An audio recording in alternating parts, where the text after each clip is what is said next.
CH3COH liquid, C2H5OH liquid will form CH3CO, C2H5 liquid plus H2O liquid. Initially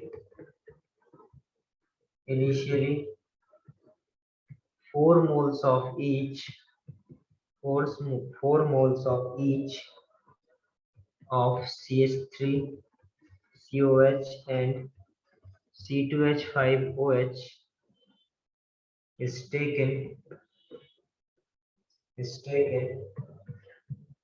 Find degree of dissociation for reaction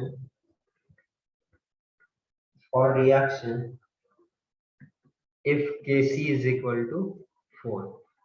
ये आपको question दे रखा है, इसको solve करो। ये केमिकल इक्वेशन है। इनिशियली मतलब इसके स्टार्टिंग में मोल और इसके स्टार्टिंग के मोल्स पता है, ठीक है। उससे आप एज्यूम करो कितना डिसोसिएट होगा, उसके बेसिस पर आप क्या निकालेंगे, केसी निकालेंगे, और जो कि केसी की वैल्यू पता है तो आपको पता चल जाएगा। सभी लोग अटेम्प्ट करो इसको।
हो रहा है क्या?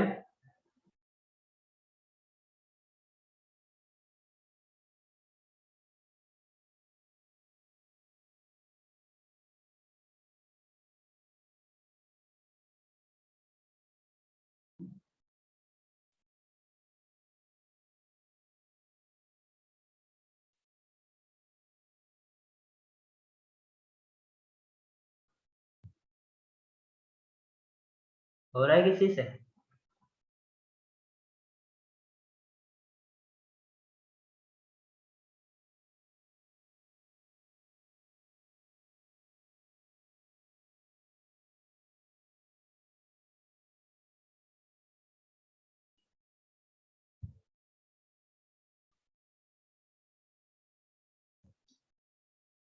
बताऊं मैं?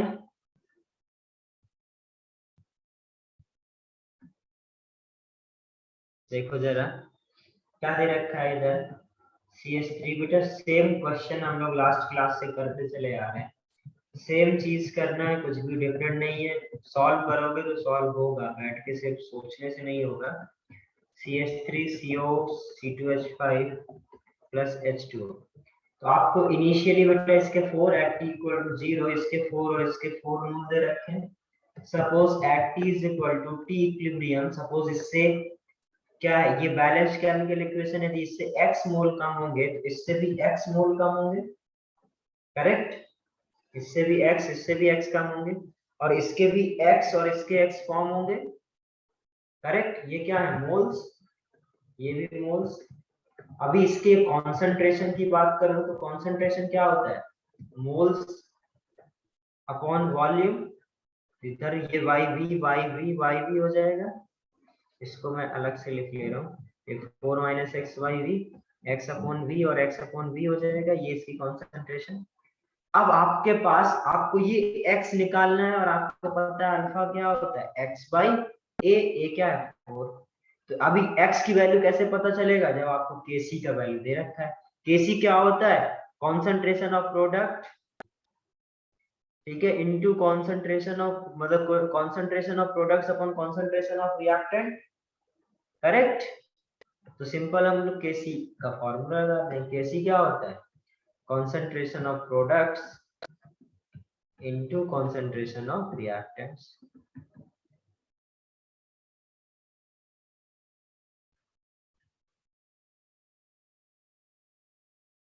ठीक है, concentration of products upon concentration of reactant।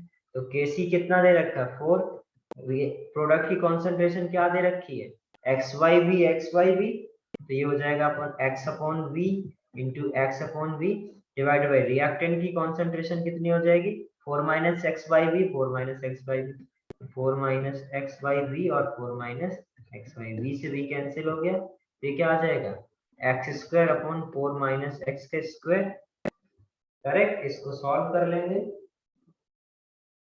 इसको सबसे पहले क्या करो, 4 is equal to x square upon 4 minus x square, इसका स्क्वायर रूट ले लोगे तो क्या आ जाएगा 2 is equal to x upon 4 minus x, इसका मल्टीप्लाई कर दोगे तो 8 minus 2x is equal to x, तो x इज इक्वल टू कितना आ जाएगा 8/3। और अल्फा क्या होता है, अल्फा मैंने बताया था x बाई ए, तो अल्फा कितना हो जाएगा x अपॉन 4, x कितना है 8/3 इंटू 4, तो अल्फा कितना आ जाएगा 2/3। परसेंटेज निकालने का माने तो क्या हो जाएगा 2/3 इंटू 100। आया क्या सभी को समझ में क्वेश्चन, एड्रेस कर जरा, देखो कितने लोगों को ये समझ में आ गया।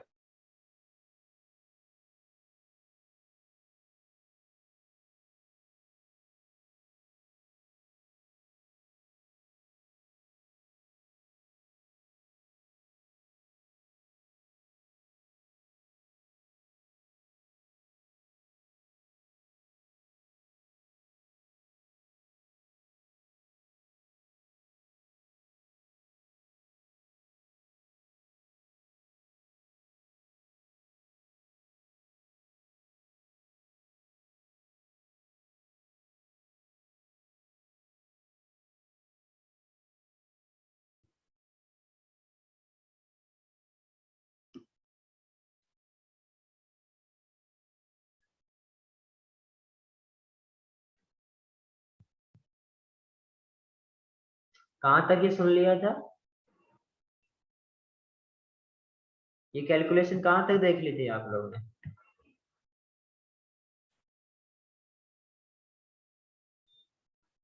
तो पूरा देख लिया था क्या या नहीं देखा था, यस सर। देख लिया था, ठीक है, नोट करो इसको।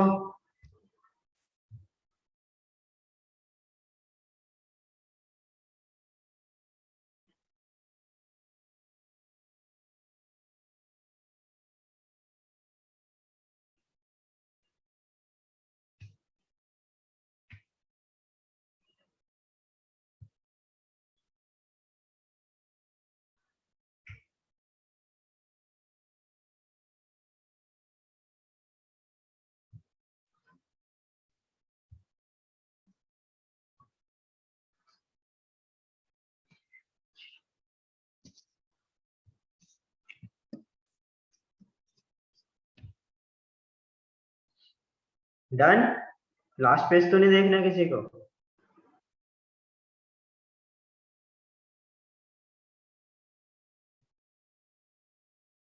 चलो देखो जरा, कुछ बोलना नहीं है तुम लोग को, हो गया था सभी का? Yes sir. Application of law of mass action. हम लोग ने लॉ ऑफ मास एक्शन सीखा था, फिर उसके बाद हम लोग ने डिसोसिएशन सीखा। ये जो लॉ ऑफ मास एक्शन है, इनके एप्लीकेशन देख रहे हैं, एंड डिग्री ऑफ डिसोसिएशन के एप्लीकेशन। ठीक है, तो एक एप्लीकेशन में पूछूं आपसे, ये बताओ जरा बेटा, क्या वॉल्यूम बढ़ाने पर, यदि मैं कॉन्सेंट्रेशन में जो वॉल्यूम होता है मोल्स पर वॉल्यूम, यदि मैं इंक्रीज कर दूं वॉल्यूम को, यदि मैं इंक्रीज कर दूं, तो क्या क्या आपका अल्फा इंक्रीज होगा?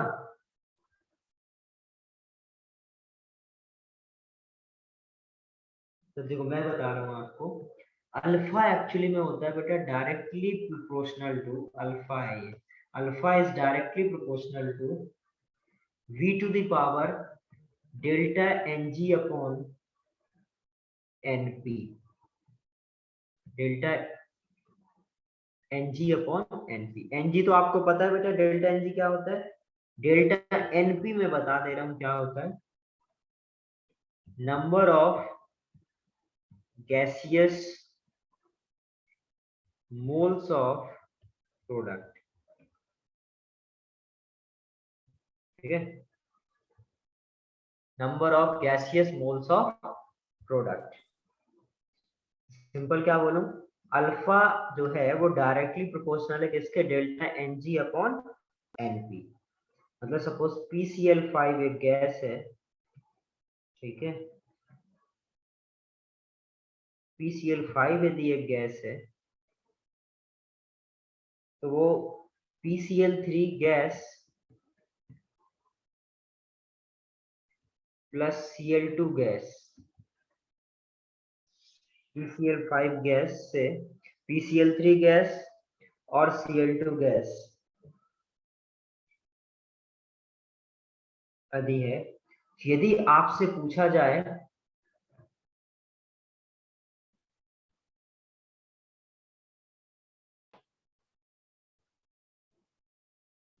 यदि आपसे पूछा जाए कि यदि मैं वॉल्यूम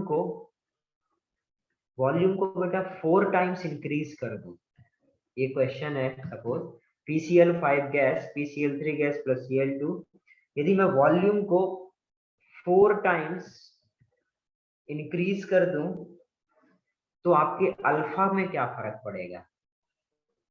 तो आप जब ऐसे टाइप के यदि क्वेश्चन आएंगे, तो आप सिंपल क्या यूज कर लो, alpha is directly proportional to v to the power delta N G upon N P. ठीक है, यदि सपोज आपका v 4 टाइम्स इंक्रीज हुआ, ठीक है, तो अल्फा क्या होगा, सपोज v पहले v था तो अल्फा था, यदि 4v हो गया, तो इसका power delta N g, delta N g इधर कितना निकल के आएगा, 2 minus one one, 2 minus one one, और जो एनपी होगा वो क्या होगा, 2। यदि अल्फा वी आपका क्या है, यदि मैं प्रोपोर्शनलिटी कांस्टेंट हटा के इधर के लिख दे रहा हूँ, तो वी 4v हो गया, तो इसकी पावर कितना आएगा, 1/2, क्योंकि एन जी 1 है, एनपी है, तो एन जी अपॉन एनपी हाफ, तो अल्फा कितना आ जाएगा बेटा, जो पहले अल्फा था जब v था तो वो क्या था, k इंटू वी, और अब कितना हो जाएगा, k इंटू 2v। तो पहले अल्फा कितना था, अल्फा था, तो यदि v को आप 4 टाइम्स इंक्रीज करोगे, तो अल्फा कितना टाइम्स इंक्रीज होगा, 2 टाइम्स। आया क्या समझ में? तो इस तरीके के क्वेश्चन बेटा हम लोग इससे यूज कर लेंगे। इसको हम लोग बेटा डेरिवेशन कर सकते हैं इसका, ठीक है, कि कैसे ये आ रहा है, बट उसकी आप लोग को जरूरत नहीं है, आप डायरेक्ट याद कर सकते हैं कि alpha is directly proportional to v to the power delta N G upon N P.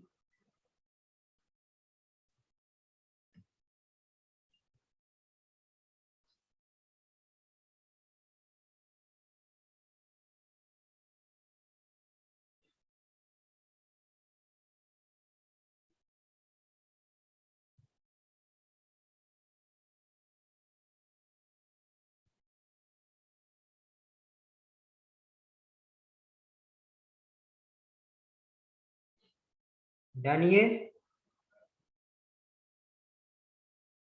Yes sir.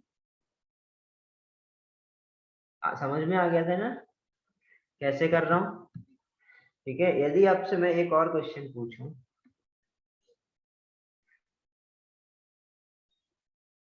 H2 gas plus I2 gas से सपोज 2HI गैस बन रहा है, ठीक है? मैं बोलूं V को यदि मैं 4 टाइम्स इंक्रीज कर दूं तो अल्फा पे क्या फर्क पड़ेगा?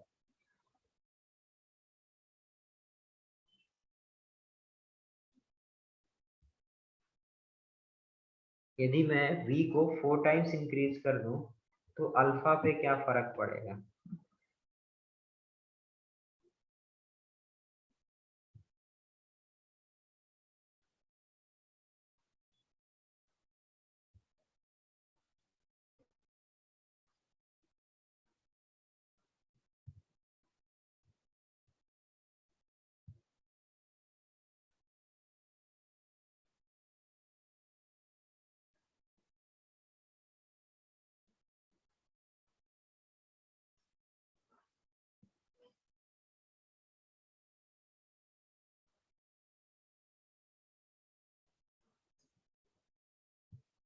क्या आएगा?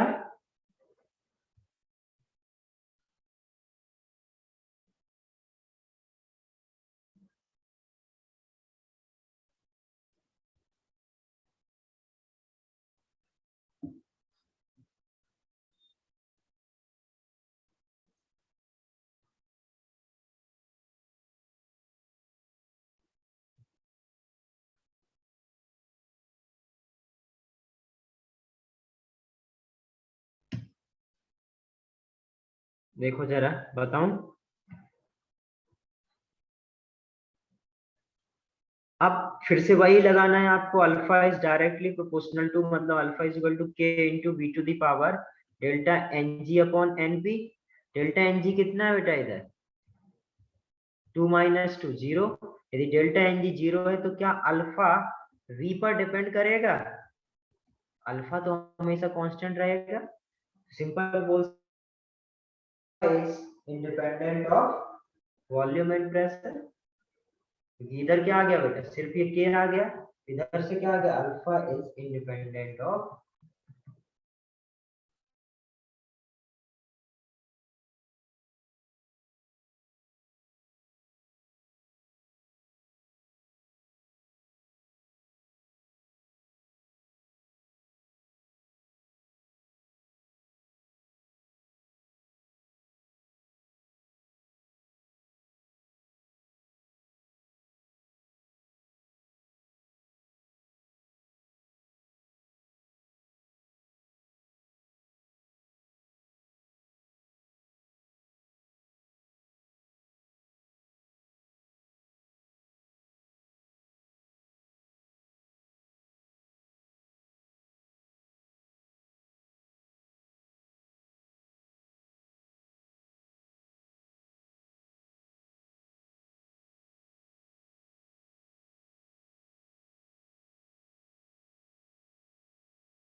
3B गैस से 2C गैस बन रहा है, ठीक है।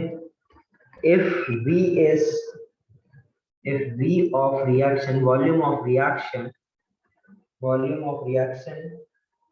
mixture is increased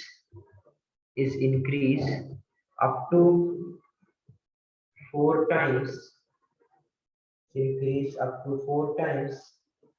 then degree of dissociation, ठीक है। पहला ऑप्शन है आपके पास increased up to 8, सेकंड है आपके पास decreased up to 8, थर्ड है remain same,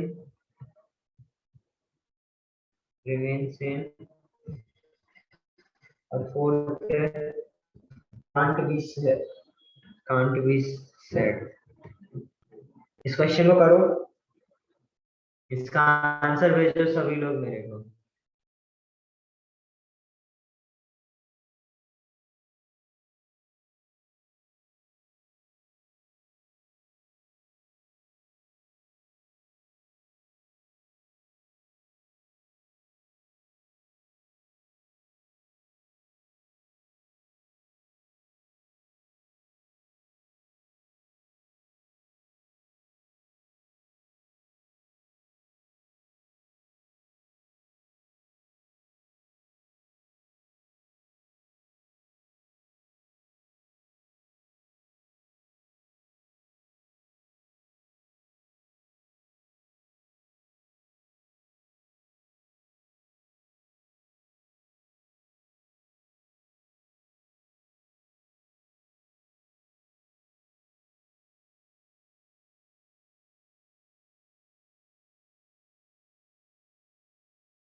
भेजो इसका आंसर,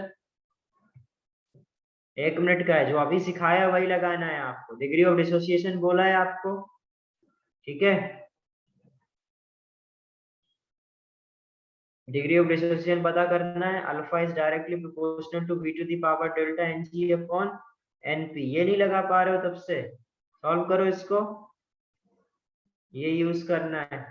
आंसर भेजो सभी लोग।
क्वेश्चन लिख लिया था क्या? किसी का आया आंसर?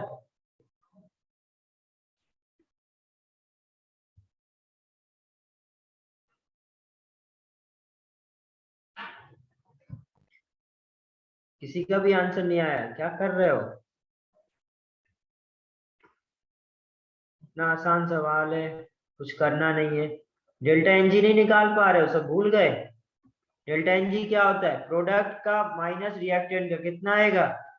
2 - 5, कितना आ जाएगा? -3। एनपी कितना आ जाएगा? 2। एनपी कितना आ जाएगा? 2। ये क्या हो जाएगा? Alpha is directly proportional to v to the power np। Delta ng कितना? 3, np कितना है? 2 -3। यदि इसको बेटा आपने 4 टाइम्स इंक्रीज कर, मतलब 4 भी किया, तो इसकी पावर क्या हो जाएगा? ये इनवर्सली प्रोपोर्शनल हो जाएगा या इक्वल टू k अपॉन v। तो 2 का स्क्वायर की पावर 3/2, 2 से 2 कैंसिल हो गया, कितना आ जाएगा? 8। मतलब क्या हो जाएगा? डिक्रीज हो जाएगा अप टू 8। ये मैथ सॉल्व नहीं कर पा रहे हो क्या आप लोग? हाँ,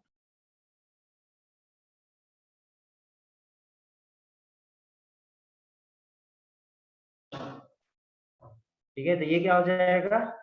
k/8। तो जो आप क्या बोल सकते हो? Alpha is decrease up to 8। बताओ बेटा, यदि किसी को प्रॉब्लम हो तो ऐसे कैसे हो सकता है? तुम लोग किससे क्या दिक्कत आ रही है, मेरे को बताओ। आया ये समझ में अभी?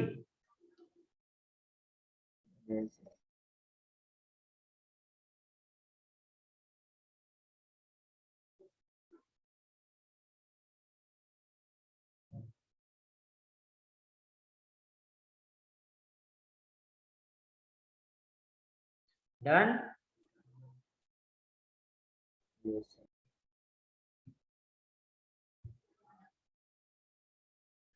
तो नेक्स्ट हेडिंग डालो,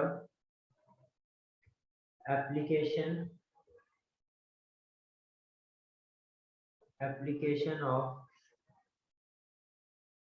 ऑफ के।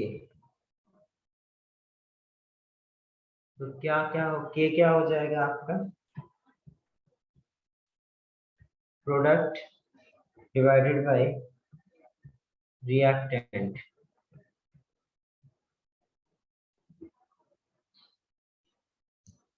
ये क्या हो जाएगा? Product divided by reactant.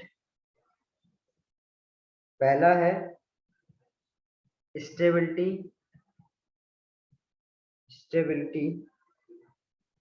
Of reactant and product. पहला हेडिंग डालो सभी लोग, stability of reactant and product. Suppose आपको बेटा रिएक्टेंट से एक इक्वेशन दे रखा है, कुछ रिएक्टेंट से प्रोडक्ट फॉर्म हो रहा है, तो इसका के क्या लिख दोगे आप? Concentration of P upon concentration of R, correct. अब यदि मैं बोलूं कि आपका रिएक्टेंट ज्यादा स्टेबल है या प्रोडक्ट ज्यादा स्टेबल है, ये आपको पता करना है। तो ये हम लोग कैसे पता करेंगे कि आपका जो रिएक्टेंट और प्रोडक्ट है, इनमें से ज्यादा स्टेबल कौन है? देखो जरा, यदि सपोज बेटा आपका के बहुत ज्यादा है, के बहुत ज्यादा है, इसका मतलब क्या है? प्रोडक्ट का कॉन्सेंट्रेशन बहुत ज्यादा होगा। के क्या होता है? Concentration of product divided by concentration of reactant. यदि के की वैल्यू बहुत ज्यादा है, इसका मतलब क्या? प्रोडक्ट बहुत ज्यादा बन रहा है। और यदि बेटा किसी चीज का फॉर्मेशन ज्यादा है, इसका मतलब क्या है? वो ज्यादा स्टेबल होगा। हम लोग बोल सकते हैं hence product is more stable. यदि सपोज आपका के बहुत कम है, के बहुत कम है, इसका मतलब क्या है? रिएक्टेंट बहुत ज्यादा होगा। रिएक्टेंट का यदि फॉर्मेशन ज्यादा हो रहा है, इसका मतलब क्या है? रिएक्टेंट ज्यादा स्टेबल है। Hence the reactant is, hence product is more stable. तो लिख सकते हैं hence reactant is.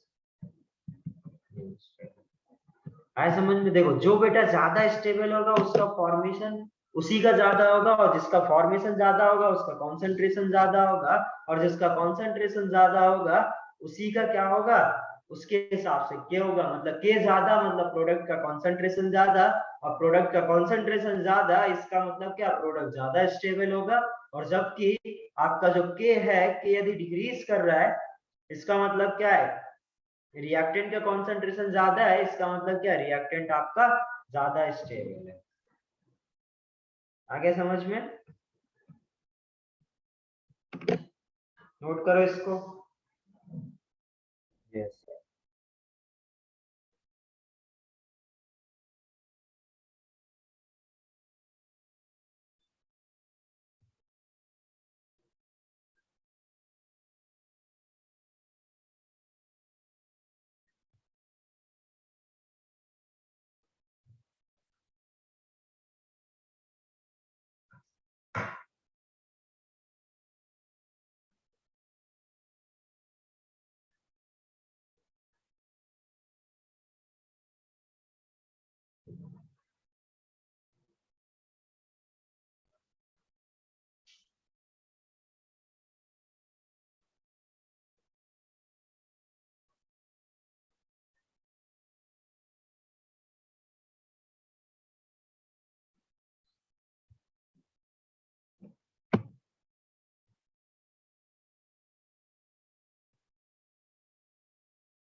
Done.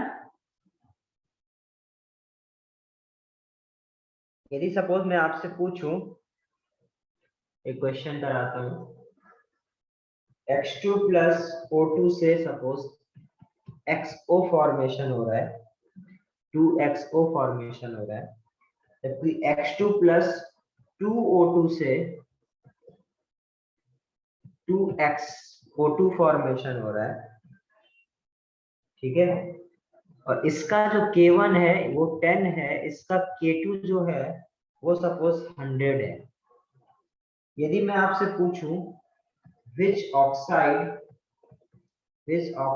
is more stable, इन दोनों ऑक्साइड में बेटा कौन सा ऐसा ऑक्साइड है जो आपका ज्यादा स्टेबल है? यदि ये आपको पता करना है तो आप कैसे पता करेंगे?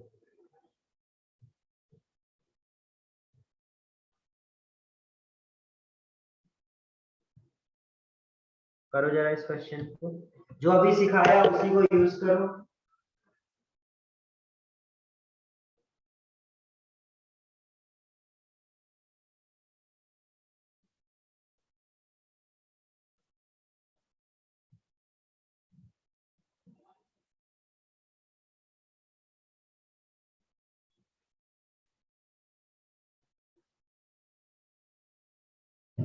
सिंपल, अभी अभी क्या सिखाया बेटा, जिसका K2 ज्यादा है मतलब इसका फॉर्मेशन प्रोडक्ट के ज्यादा होगा, करेक्ट। यदि K लेस देन 1 होता है इसका मतलब रिएक्टेंट ज्यादा है, मतलब इसका प्रोडक्शन ज्यादा हो रहा है, और क्योंकि इसका K2 ज्यादा है, जिसका बेटा प्रोडक्शन ज्यादा हो रहा है वो ज्यादा स्टेबल होगा। तो हम लोग सिंपल बोल सकते हैं जो XO2 है वो ज्यादा स्टेबल होगा किससे, एक्सो से, क्योंकि इसका जो K2 है वो जो ज्यादा है किससे, K1 से।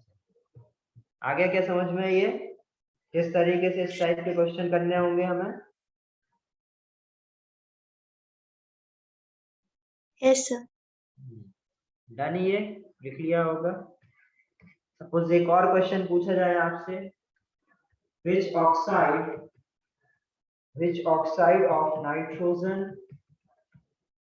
oxide of nitrogen is more stable?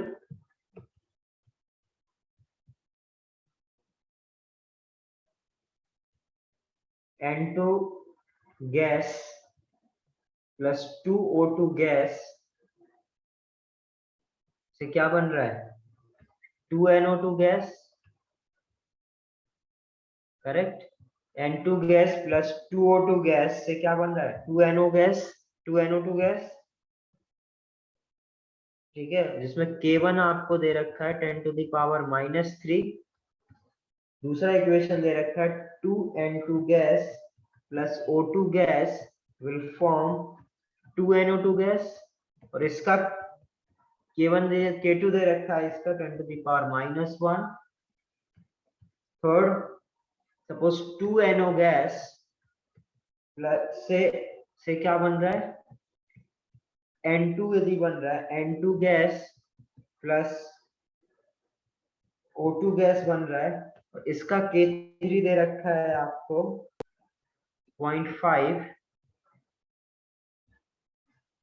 और 4 की बात करा जाए तो 2N2O3 गैस से क्या बन रहा है, 2N2 gas plus 3O2 gas, K4 बन रहा है 0.025। इसमें पता करना है आपको कौन सी ऑक्साइड ज्यादा स्टेबल होगी। मतलब आपको N2O3, NO, N2O और NO2, इसमें बेटा ऑर्डर बताना है कौन सी ऑक्साइड, आप मतलब इंक्रीजिंग ऑर्डर या डिक्रीजिंग ऑर्डर इसको अरेंज करना है आपको।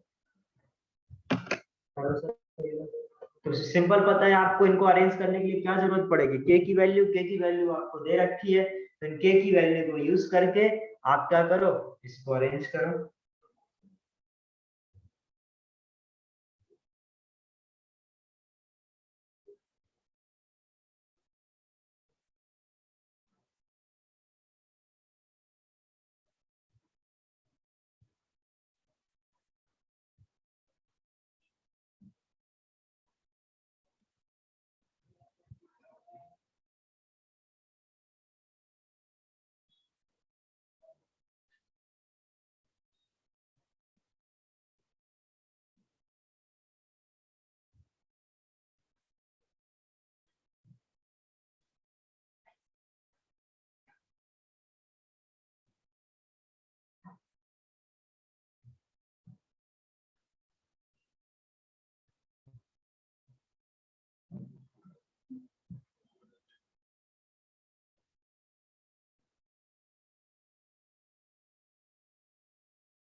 आया क्या किसी से?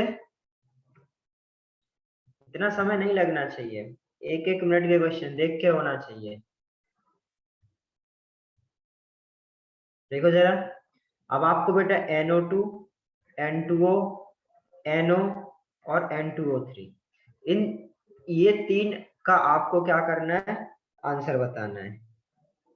ठीक है, अब जरा देखो, सपोज ये ऑक्साइड है, तो इस आप देख पा रहे हो बेटा इस पर्टिकुलर रिएक्शन में ये प्रोडक्ट है और इसका के क्या है, सबसे कम है। इन चार के देखोगे तो सबसे कम आ रहा है। यदि इसका सबसे कम के आ रहा है, इसका मतलब इसका फॉर्मेशन सबसे कम होगा, इसका मतलब NO2 तो सबसे लास्ट होगा, फोर्थ नंबर होगा। फिर ये देख सकते हो बेटा इसका ये है, इसका और कम है। अब बेटा ये जो दे रखे हैं बेटा ये प्रोडक्ट नहीं है। आप सोचो जरा, ये जो है ये रिएक्टेंट है, यदि इसका के लेस देन 1 है मतलब इसका फॉर्मेशन ज्यादा हो रहा होगा, और यदि इसका फॉर्मेशन ज्यादा हो रहा होगा इसका मतलब क्या, ये ज्यादा स्टेबल होगा। और इसमें भी बोल सकते हो कि इस इधर भी क्या ए और के और कम है, के और कम है, इसका मतलब इसका ज्यादा और ज्यादा हो रहा होगा, तो ये क्या हो जाएगा, सबसे ज्यादा। या आपको वापस से कंपेयर करना है तो इनको क्या करो बेटा, रिवर्स कर दो इक्वेशन को। इस इक्वेशन को ऐसे लिख लो, NO गैस फॉर्म होगा इससे, N2 गैस प्लस O2 से। अब उसका क्या होना चाहिए, इसका Ka 1 हो जाएगा, यदि किसी रिएक्शन को उल्टा करोगे तो K3 डैश कितना हो जाएगा 2, और इसको यदि आप उल्टा करोगे तो क्या लिखोगे, 2N2 प्लस 3O2 से क्या फॉर्म होगा, 2N2O3, और इसको आप 1 करोगे तो क्या आ जाएगा, 1/025, इधर 1000 आ जाएगा। ठीक है, तो कितना आ जाएगा, ये 40 आ जाएगा। सबसे के किसका ज्यादा है, इसका। यदि सबसे ज्यादा के इसका मतलब इसका फॉर्मेशन सबसे ज्यादा होगा, और इसका फॉर्मेशन यदि सबसे ज्यादा होगा तो ये सबसे ज्यादा स्टेबल होगी, फिर ये।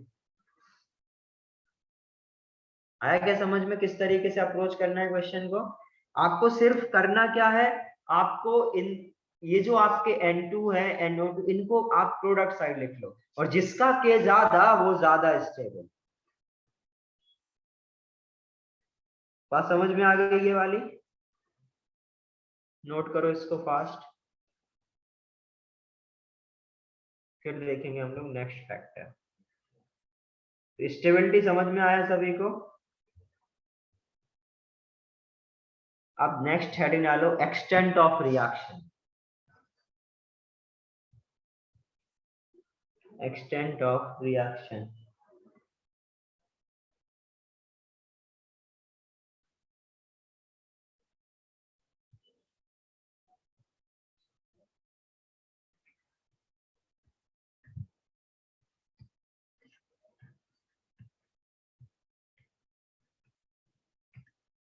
थर्ड क्या है? Extent of reaction. तो के, आपको तो के इज इक्वल टू पता है, concentration of product upon concentration of reactant. ठीक है,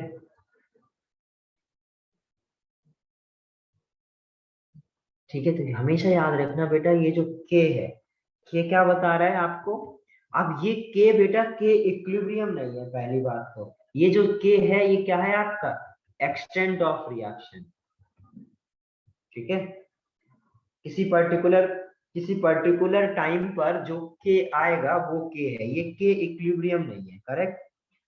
तो सिंपल समझो बेटा, जिसका ये प्रोडक्ट ज्यादा होगा उसका के ज्यादा होगा। हायर द वैल्यू ऑफ के, इसका मतलब क्या? प्रोडक्ट आपका मैक्सिमम फॉर्म होगा, और के यदि कम है इसका मतलब क्या है? आपका रिएक्टेंट कम होगा। करेक्ट? तो सिंपल हम लोग बोल सकते हैं कि यदि higher higher the value of K, higher the value of k, product is formed more। दूसरा क्या बोल सकते हैं? lower the value of k, reactant is left more।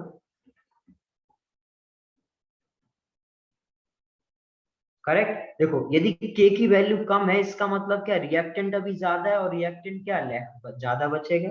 तो आप बता सकते हो, यदि सोचो बेटा, मैं इस तरीके से एक चीज बनाऊं। ठीक है, सोचो यदि केसी का वैल्यू बेटा 10⁻³ से 10⁻³ के बीच में है। ठीक है, या इससे ज्यादा है, इससे यदि ज्यादा है, इससे 10⁻³ मतलब 1000 से अधिक केसी की वैल्यू है, इसका मतलब क्या? प्रोडक्ट बहुत ज्यादा है रिएक्टेंट से, और प्रोडक्ट बहुत ज्यादा है रिएक्टेंट से, इसका मतलब हम क्या बोल सकते हैं? रिएक्शन ऑलमोस्ट कंप्लीट हो गया होगा। समझना, केसी बेटा बहुत ज्यादा है आपका किससे? बहुत लार्ज नंबर है, केसी इज लार्ज, या केसी बहुत ज्यादा बड़ा नंबर है। इसका मतलब क्या है? या मतलब वो 1000 है, 1000 है, इसका मतलब क्या है? जो प्रोडक्ट अपॉन रिएक्टेंट का रेशियो है वो 1000 है। मतलब प्रोडक्ट आपका रिएक्टेंट से 1000 टाइम्स ज्यादा है। इसका मतलब क्या? प्रोडक्ट यदि 1000 टाइम्स ज्यादा है, इसका मतलब है कि प्रोडक्ट बहुत ज्यादा फॉर्म हुआ है, और प्रोडक्ट यदि बहुत ज्यादा फॉर्म हुआ है तो हम लोग क्या बोल सकते हैं? रिएक्शन ऑलमोस्ट कंप्लीट हो गया होगा। तो यदि के आपका इससे ज्यादा होगा 10⁻, ये जनरली ऐसा बोला जाता है, तो हम लोग क्या बोल सकते हैं? मतलब केसी यदि एक्सट्रीमली लार्ज है, एक्सट्रीमली लार्ज, तो क्या बोलेंगे हम लोग? रिएक्शन इज ऑलमोस्ट कंप्लीट, क्योंकि ऑल सारा रिएक्टेंट बेटा प्रोडक्ट में कन्वर्ट हो गया होगा। तो हम लोग क्या बोल सकते हैं? Reaction is almost complete.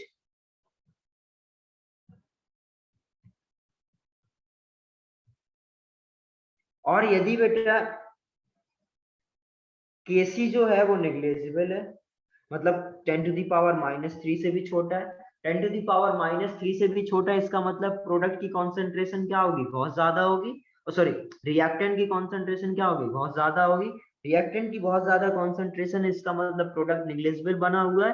Product बना नहीं है तो इसका मतलब हम लोग क्या बोल सकते हैं कि ये रिएक्शन बेटा आगे गई नहीं, मतलब ये आपकी रिएक्शन प्रोसीड ही नहीं करेगी। तो क्या बोल सकते हैं, रिएक्शन प्रोसीड,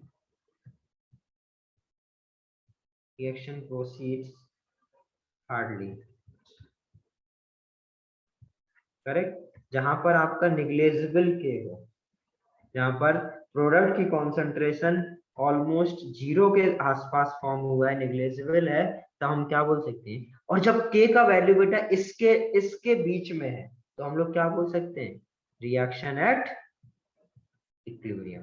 मतलब प्रोडक्ट और रिएक्टेंट का जो रेशियो है यदि इनके बीच में है तो हम लोग क्या बोलेंगे कि इक्विलिब्रियम पर है कि रेट, और जब जो प्रोडक्ट के फॉर्मेशन का रेट है और रिएक्टेंट के जो फॉर्मेशन का रेट है वो ऑलमोस्ट क्या है, इक्वल है। मतलब इधर पर आपका रिएक्शन कहाँ पर है, इक्विलिब्रियम पर है। आ गया समझ में। तो आप इस तरीके से आपसे पूछा जाएगा बेटा, के का वैल्यू दे देगा और आपको बताना पड़ेगा कि आपकी जो पर्टिकुलर रिएक्शन है वो कंप्लीट हो गई है या हार्डली टू प्रोसीड है या इक्विलिब्रियम पर है। तो ये आप कैसे बताओगे, के की वैल्यू को देख के। यदि के की वैल्यू बहुत ज्यादा है, बहुत ज्यादा मतलब अभी मैं एग्जांपल ले रहा हूँ तो बता दो, यदि के की वैल्यू बहुत ज्यादा है इसका मतलब कॉन्सेंट्रेशन ऑफ प्रोडक्ट बहुत ज्यादा है, मतलब प्रोडक्ट बहुत ज्यादा फॉर्म हुआ है, और बहुत ज्यादा प्रोडक्ट फॉर्म हुआ है इसका मतलब क्या है, रिएक्शन ऑलमोस्ट कंप्लीट होने को है। और यदि के की वैल्यू बहुत कम है, के की वैल्यू यदि बहुत कम है इसका मतलब क्या, कॉन्सेंट्रेशन ऑफ रिएक्टेंट बहुत ज्यादा है, मतलब प्रोडक्ट कुछ बना ही नहीं, मतलब ये रिएक्शन प्रोसीड ही नहीं करी, तो हार्डली टू प्रोसीड। और यदि बेटा के की वैल्यू 10⁻³ और 10⁻³ के बीच में है तो हम लोग क्या बोलेंगे कि जो आपका के इक्विलिब्रियम है वो ठीक ठीक है, ना ज्यादा है ना कम है, इसका मतलब है उनका जो रेशियो है वो क्या है, एक एक फिक्स, थोड़ा नॉर्मल वैल्यू है। तो हम लोग बोलेंगे कि ये इक्वेशन कहाँ पर है, ये जो आपकी केमिकल इक्वेशन है ये आपकी इक्विलिब्रियम पर है। इसको नोट करो, फिर एक एग्जांपल लेके और समझा रहा हूँ।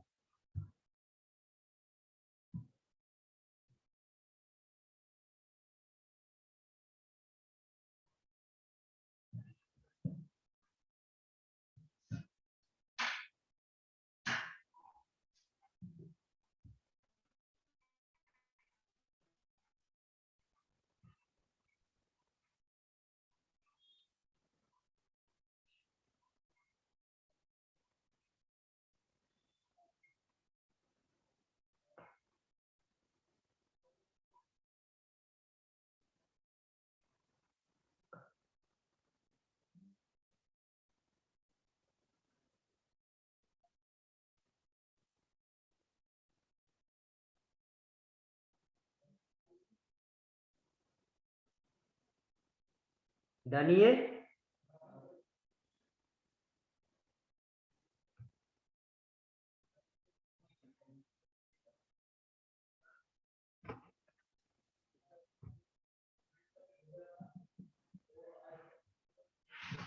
देखो जरा सपोज एग्जांपल लो, ये लिख लिया ना सभी ने।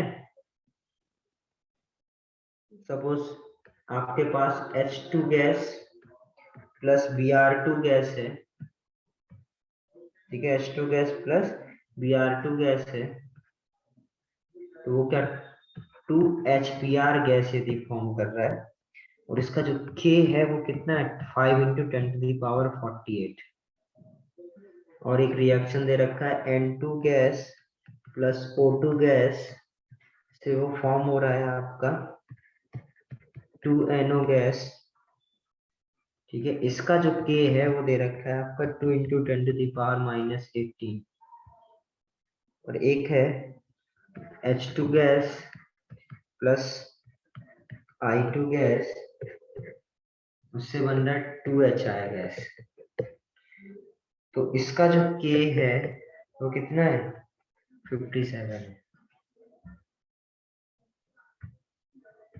ठीक है।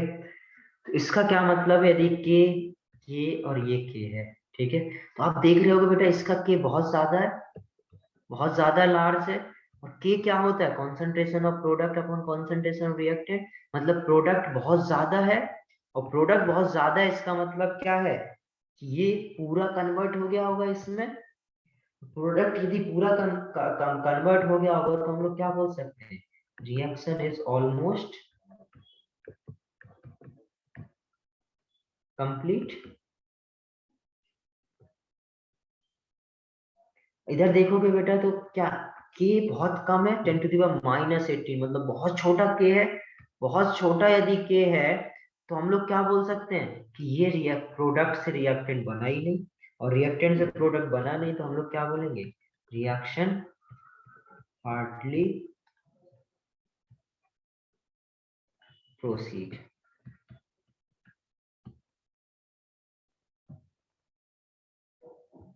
और ये क्या हो जाएगा, रिएक्शन इज, क्योंकि देखो इसका के क्या है बेटा, बहुत बीच में, ना कम है ना ज्यादा है, तो क्या बोल देंगे, रिएक्शन इज एट इक्विलिब्रियम। आ गया क्या तीनों में डिफरेंस समझ में, किस तरीके से हम लोग बताएंगे इसका आंसर।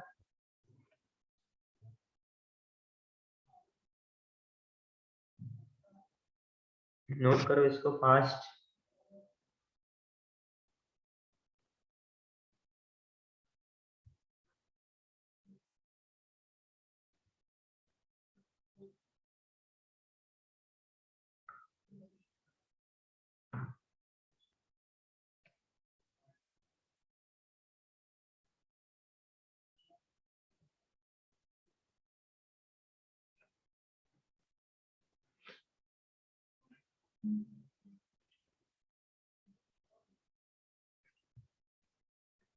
जानिए,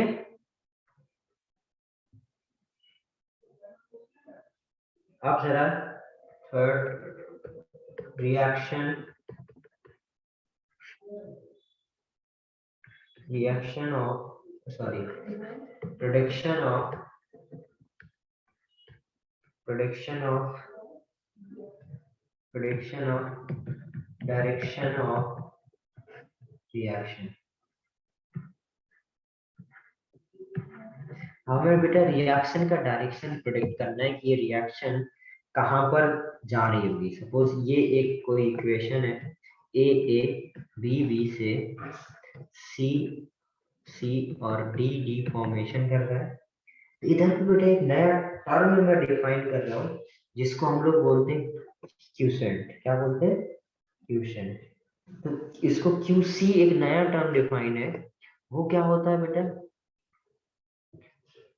होता है एकदम इक्विलिब्रियम के जैसा ही है। जैसे इक्विलिब्रियम के लिए हम लोग क्या लिखे थे, केसी लिखते हैं, और रिएक्टेंट का कॉन्सेंट्रेशन, उसका पावर, जो भी उसका कोफिशिएंट है, कॉन्सेंट्रेशन ऑफ डी, उसका पावर डी, इसका स्टोइकियोमेट्रिक कोफिशिएंट ए अपॉन ए और बी अपॉन बी। करेक्ट। वैसे ही बेटा कोफिशिएंट भी क्या होता है, सेम ही है, C to the power C D to the power D upon, मतलब प्रोडक्ट का कॉन्सेंट्रेशन अपॉन रिएक्टेंट का कॉन्सेंट्रेशन। बट ये यूज किस लिए होता है, देखो बेटा ये है, जैसे केसी कहां पर होता है, एट इक्विलिब्रियम। बट ये जो के है, ये एट एनी टाइम। आपको जिस टाइम पर आपको प्रिडिक्ट करना है कि आपकी इक्वेशन की, आपका इक्वेशन का डायरेक्शन कैसा होगा, क्या वो फॉरवर्ड डायरेक्शन में जा रहा होगा या आपका बैकवर्ड डायरेक्शन में जा रहा होगा, तो उसके डायरेक्शन को प्रिडिक्ट करने के लिए आप क्या देखोगे, केसी देखोगे। और यदि आपके पास सॉरी क्यूसी देखोगे, और यदि आपके पास केसी की वैल्यू है, ठीक है, सपोज जो आपने क्यूसी निकाला वो ज्यादा आया केसी से, समझना ध्यान से, केसी जो आपने निकाला वो ज्यादा आया किससे, क्यूसी जो निकाला है वो ज्यादा आया केसी से। इसका मतलब क्या है कि ये ज्यादा हो गया होगा, प्रोडक्ट ज्यादा हो गया होगा। हमेशा एक काम करना बेटा, एक याद रखना, जिस जहां पर कंसंट्रेशन ज्यादा होगी, इक्विलिब्रियम की कोशिश क्या रहेगी, उसको कम करने की। यदि बेटा क्यूसी ज्यादा है, इसका मतलब क्या है, रिएक्शन कहां पर मूव कर रही होगी, reaction moves backward,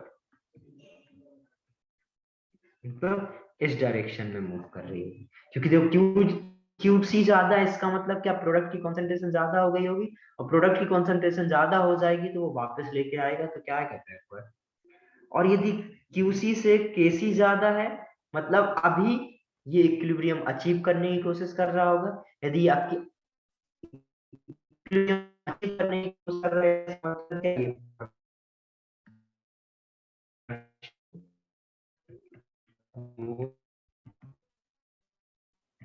forward, action move forward. और यदि क्यूसी बराबर है बेटा केसी से, तो हम लोग क्या बोल देंगे, रिएक्शन इज एट इक्विलिब्रियम। तो इस तरीके से हम लोग किसी भी टाइम पर जो के होगा उसी को क्यूसी बोलेंगे, और क्यूसी यदि बेटा ज्यादा है तो रिएक्शन कहाँ जाएगी, बैकवर्ड जाएगी, यदि के ज्यादा है तो फॉरवर्ड जाएगी, और यदि क्यूसी बराबर केसी है तो बोलूंगा कि इक्वेशन कहाँ पर है, इक्विलिब्रियम पर है।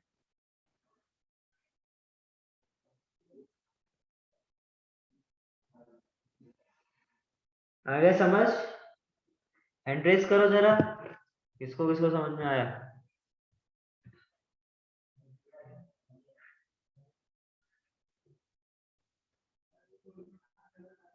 ओके गुड, बाकी लोग,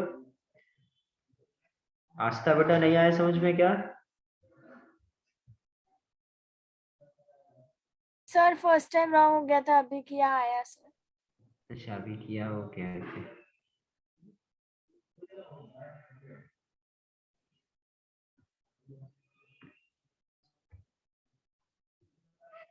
डन, ये लिख लिया।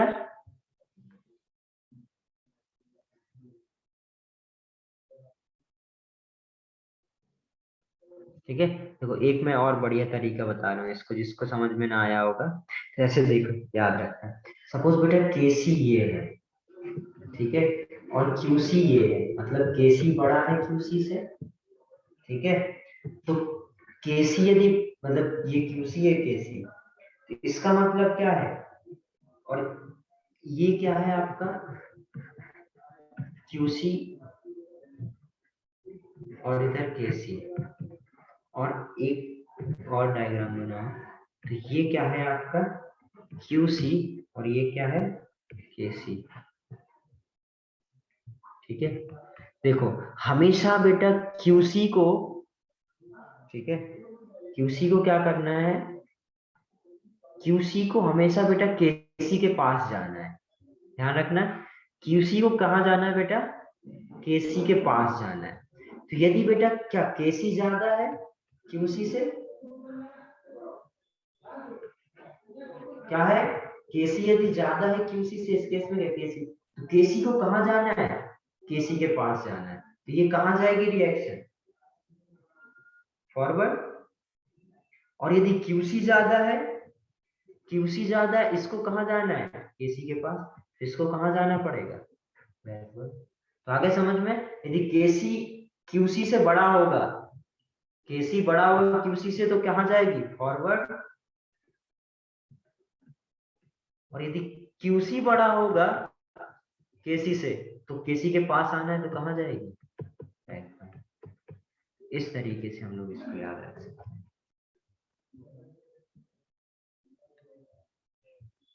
सपोज मैं एक क्वेश्चन पूछूंगा आपसे, रिएक्शन रिएक्शन केसी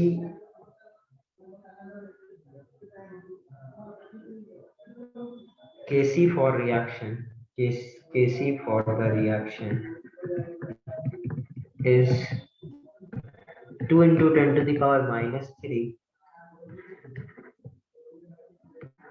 suppose 2a से b gas plus c gas यदि बन रहा है at any time t, concentration of A is equal to concentration of B is equal to concentration of C, that is equal to 2 into 10 to the power minus 4, mole liter inverse, then in which direction reaction moves at equilibrium. अब आप क्या करना है, direction बताना है किस direction में move करेगा। तो आपको पता है यदि कभी डायरेक्शन पूछा जाए तो क्या निकाले, क्यूसी। क्यूसी क्या होता है, equilibrium constant at any time. तो क्यूसी निकालो, उसके बाद केसी आपको गिवन है, कंपेयर करो केसी बड़ा है क्यूसी से या क्यूसी बड़ा है केसी से या बराबर है। जो भी केस हो उससे आप बता सकते हो कि फॉरवर्ड बैकवर्ड या इक्विलिब्रियम पर होगी, ये आप बता सकते। करो इसको।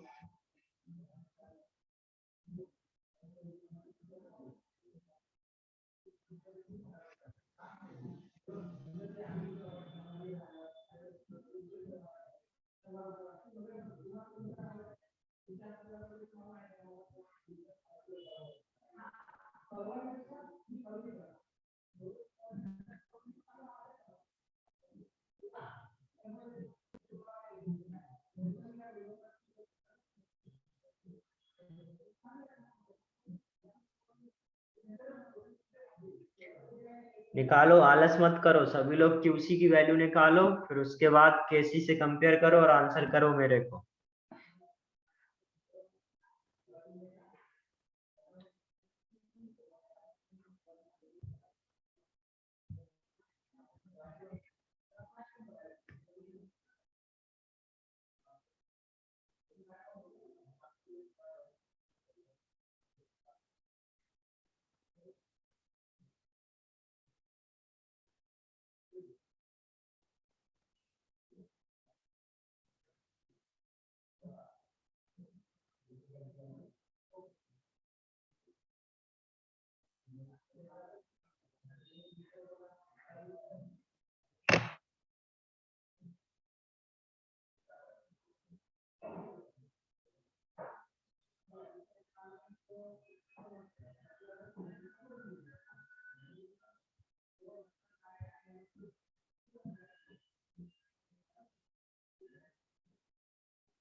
क्या आ रहा है, किसी का नहीं आया?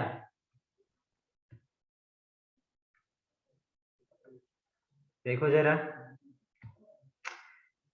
देखो अपने आप तो देखो क्वेश्चन होना नहीं है, क्यों नहीं तुम लोग सॉल्व करते। क्यूसी क्या हो जाएगा, कॉन्सेंट्रेशन ऑफ बी, क्या हो जाएगा concentration of C divided by concentration of A का स्क्वायर।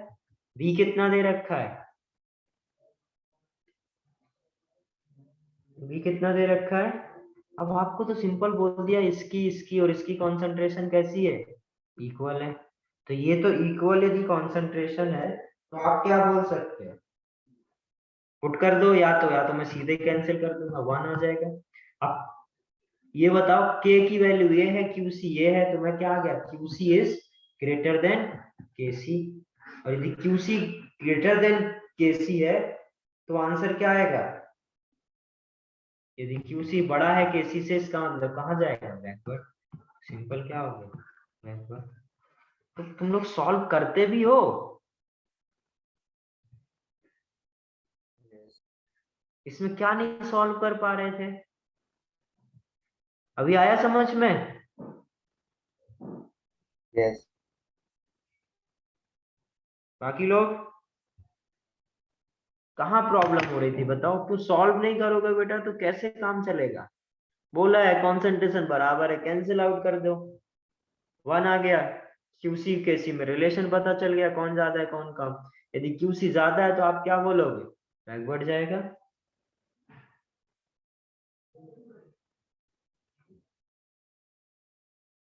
नेक्स्ट हेडिंग डालो, फैक्टर अफेक्टिंग इक्विलिब्रियम।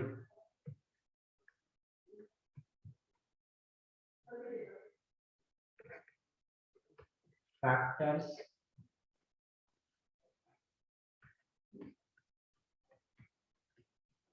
affecting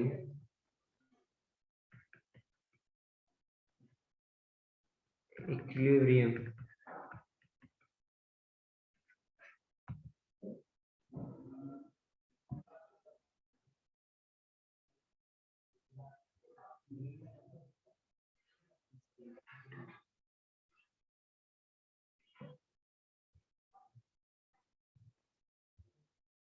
अब देखते हैं इसको, जो कौन कौन से फैक्टर्स हम लोग ने अभी तक ये सीखे बेटा फैक्टर, अब अफेक्ट कैसे कर रहे हैं ये सारा कुछ हम लोग अभी समझेंगे। तो उसमें एक प्रिंसिपल आता है बेटा, ली चैटेलियर प्रिंसिपल। ली चैटेलियर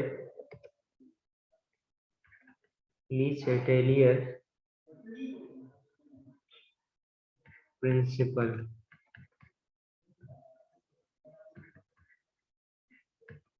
ठीक है, ली चैटेलियर प्रिंसिपल।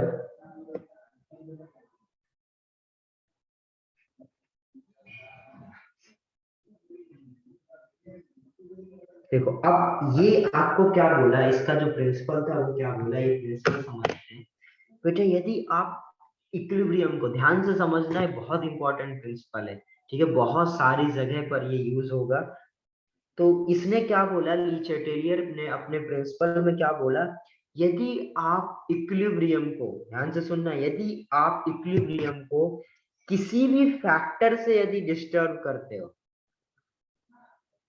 ठीक है, तो यदि आप किसी भी फैक्टर से यदि आप इक्विलिब्रियम को डिस्टर्ब करते हो, ठीक है, तो जब आप डिस्टर्ब करोगे उस पॉइंट पर जब आप इक्विलिब्रियम कैलकुलेट करोगे, ठीक है, तो वो हमेशा बेटा उस डायरेक्शन पे शिफ्ट होगा जो जो जहां पर आपने जिस फैक्टर को आपने क्या किया, चेंज किया, मतलब उसके हमेशा ऑपोजिट डायरेक्शन में मूव करेगा।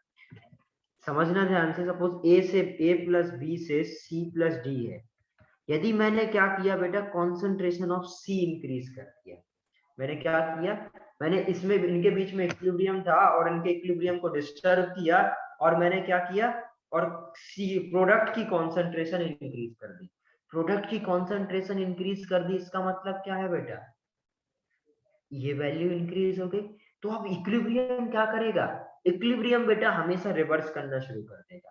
मतलब इसकी आपने इंक्रीज करी तो इक्विलिब्रियम क्या करेगा, इसका डिक्रीज करेगा, और यदि इसको डिक्रीज करना है तो उसको कहाँ मूव करना पड़ेगा, बैकवर्ड मूव करना पड़ेगा। तो हमेशा जो भी आप चेंज करोगे उसके ऑपोजिट में इक्विलिब्रियम चेंज करेगा। समझ गए ये बात।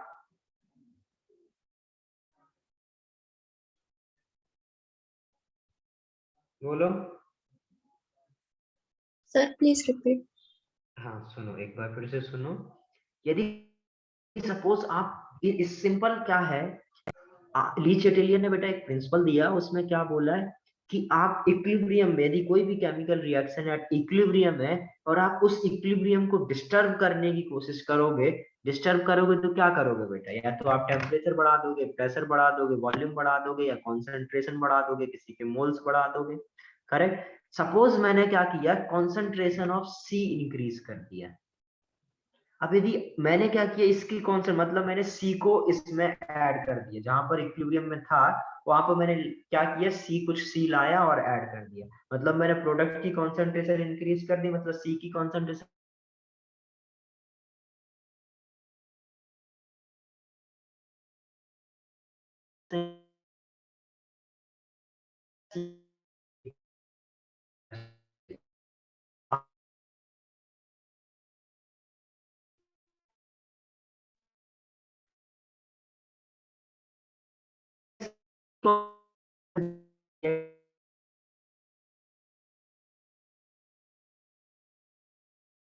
देखो और आएगा समझ में। it states that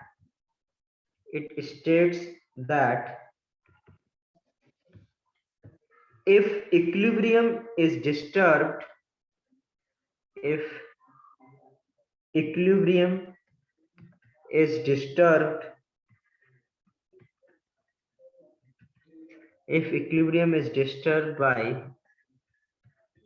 by any factor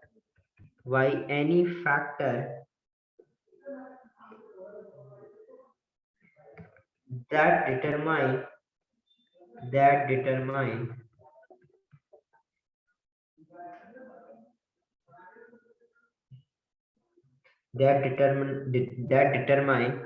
equilibrium, then equilibrium shift in a direction so that change may be nullified.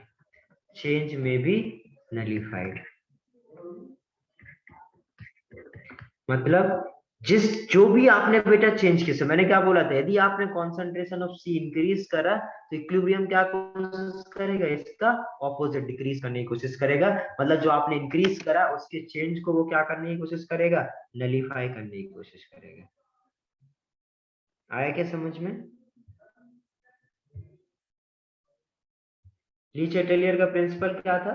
Simple, यदि आप कोई भी इक्विलिब्रियम में को डिस्टर्ब कर रहे हैं, उससे यदि इक्विलिब्रियम चेंज हो रहा है तो उस इक्विलिब्रियम जो चेंज हुआ है उसी को नलिफाई करने की कोशिश करेगा। नोट किया?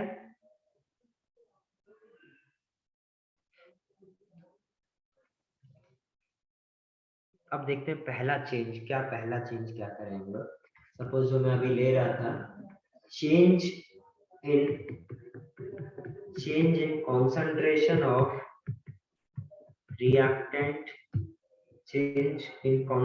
of reactant and product।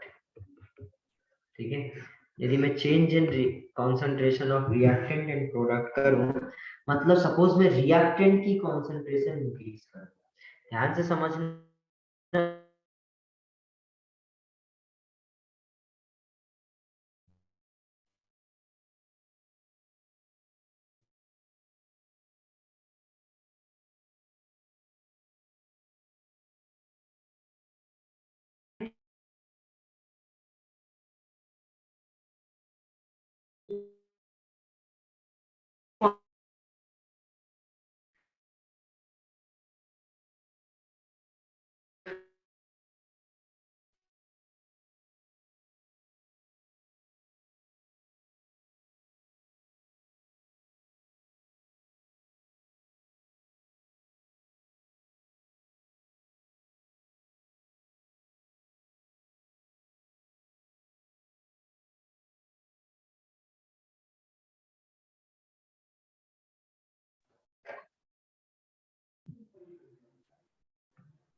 ये समझा, जो आपका रिएक्टेंट होगा, ठीक है, यदि मैं रिएक्टेंट की कॉन्सेंट्रेशन इंक्रीज कर रहा हूं, इसका मतलब क्या है कि मैंने इसकी कॉन्सेंट्रेशन इंक्रीज किया। अब इसको यदि इंक्रीज किया है तो इक्विलिब्रियम क्या चाहेगा, इसको नलिफाई करने का, मतलब इसको डिक्रीज करने का। और ये डिक्रीज कब होगा, जब ये रिएक्शन फॉरवर्ड जाएगी, तो equilibrium shift in a forward direction. बोलो आया समझ में या नहीं? यदि मैं प्रोडक्ट की कॉन्सेंट्रेशन बढ़ाऊं तो क्या होगा, इक्विलिब्रियम शिफ्ट होगा, क्योंकि प्रोडक्ट की यदि बढ़ा दूंगा तो क्या होगा, इक्विलिब्रियम इसको नलिफाई करने के लिए कहां जाएगा, इस डायरेक्शन में, मतलब बैकवर्ड डायरेक्शन में जाएगा। Shift in backward direction.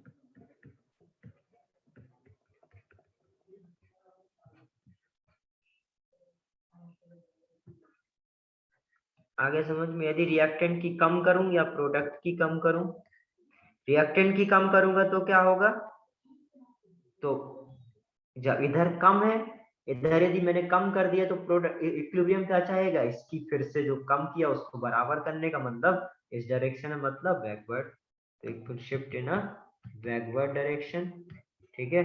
और इसमें क्या हो जाएगा, equilibrium shift in forward direction, क्योंकि प्रोडक्ट की कम हो गई मतलब इक्विलिब्रियम प्रोडक्ट की बढ़ाने की कोशिश करेगा, इक्विलिब्रियम की बढ़ाने की कोशिश करेगा मतलब प्रोडक्ट की कॉन्सेंट्रेशन को इंक्रीज करेगा। आगे समझ में ये बात?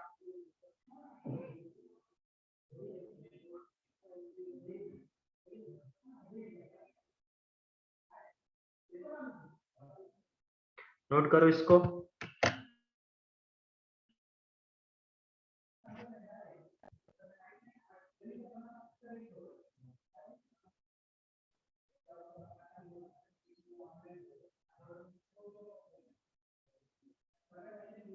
डन।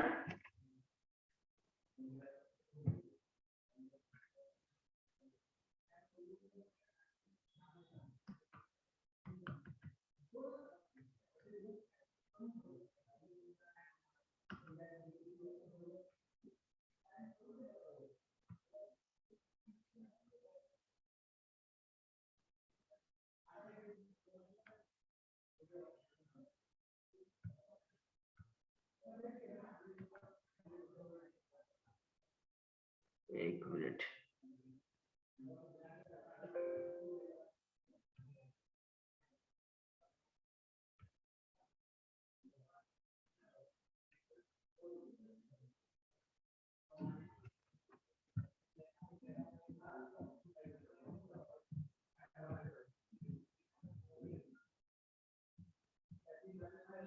नोट किया था ये?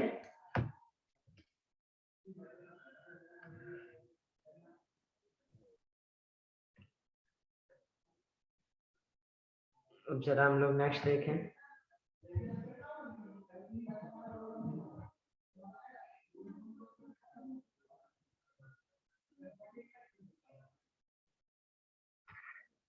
एक क्वेश्चन करते हैं। Suppose H2 gas plus I2 gas से 2HI गैस बन रहा है, ठीक है। तो H2 के इंक्रीज से, ठीक है, और I2 के इंक्रीज से और HI के डिक्रीमेंट से रिएक्शन किस डायरेक्शन में शिफ्ट होगी? सभी लोग पता करो। यदि मैं H2 इंक्रीज करूं, I2 इंक्रीज करूं और HI को कम करूं तो रिएक्शन कहां पर जाएगी, फॉरवर्ड या बैकवर्ड?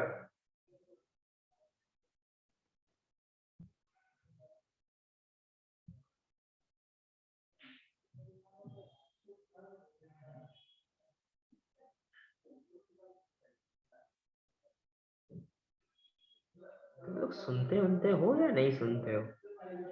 नहीं पता चल रहा है?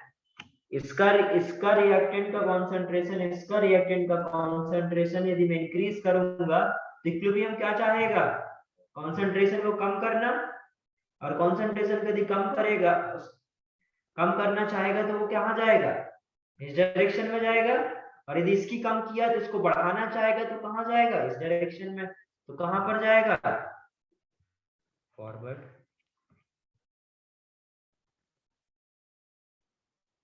ये दूसरा क्वेश्चन पूछूं। Carbon solids plus CO2 gas से 2CO गैस यदि बन रहा है, ठीक है, मैं बोलूं आपको कि मैंने CO2 का कॉन्सेंट्रेशन इंक्रीज कर दिया, ठीक है, तो बताओ कहां जाएगा?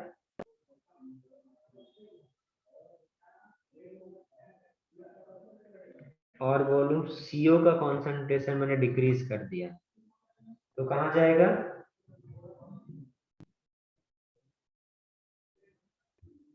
फॉरवर्ड। फॉरवर्ड। ये सिंपल क्या हो जाएगा, फॉरवर्ड। ये और क्या, यदि मैं क्या करूं बेटा, कार्बन सॉलिड की कॉन्सेंट्रेशन को इंक्रीज करूं या डिक्रीज करूं तो क्या इफेक्ट आएगा? क्या कार्बन सॉलिड को हम लोग के इक्विलिब्रियम में लिखते हैं क्या? नहीं लिखते हैं। जबकि इक्विलिब्रियम में नहीं लिखेंगे तो क्या फॉरवर्ड और बैकवर्ड में भी आएगा? नहीं आएगा। तो जब सॉलिड का जो एक्टिव मास बेटा उसके चेंज होने से बहुत ज्यादा फर्क नहीं पड़ता, तो हम लोग क्या बोलेंगे? No effect. तो कार्बन सॉलिड पे इंक्रीज या डिक्रीज कराओगे तो कोई भी इफेक्ट नहीं आएगा। आगे समझ? और उसके बाद नेक्स्ट फैक्टर लिखो, pressure and volume. Pressure and volume, इसको हम लोग करेंगे नेक्स्ट क्लास में। थोड़ा सा ही बचा है बेटा आपका ये, ठीक है, 5-10 मिनट का। इसको खत्म करके हम लोग नेक्स्ट क्लास में आपका नया चैप्टर शुरू करेंगे। तो सभी लोग ज्यादा से ज्यादा क्वेश्चन सॉल्व करो, केमिकल इक्विलिब्रियम के क्वेश्चन सॉल्व करोगे तभी बेटा समझ में आएंगी चीजें, कैसे कैसे क्वेश्चन पूछे जाते हैं। ठीक है, सभी लोग ट्राई करो क्वेश्चन ज्यादा से ज्यादा और डाउट पूछो मेरे से।